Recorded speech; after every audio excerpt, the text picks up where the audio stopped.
এখন তো সবার লাঞ্চ হয়ে গেছে, বাট আমাদের লাঞ্চ এখনও হয়নি। আমরা স্কুল থেকে এসে ফোন দেখছিলাম আর অনেকটা আঁশফল খেয়ে নিয়েছিলাম। তো এখন আমি আর মানটা লাঞ্চ করতে বসেছি, ও এখন স্নান করলো। আর আজকে আমাদের লাঞ্চের মেনুতে কী কী আছে?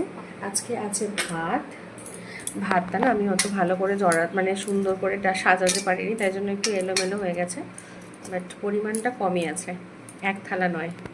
তো এখানে আছে ভাত, এখানে আছে মানটার ভাত, সোনার থালায় ভাত দিয়েছে আমার সোনার মেয়েকে।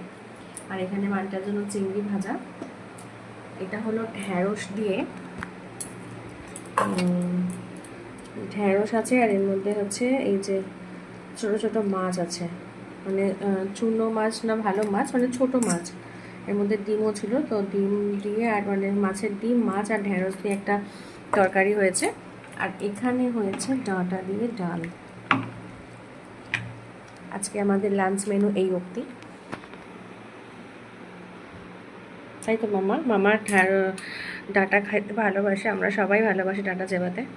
তো ডাঁটা দিয়ে ডাল, চলো টাটা, খেয়ে নিই, বাই বাই।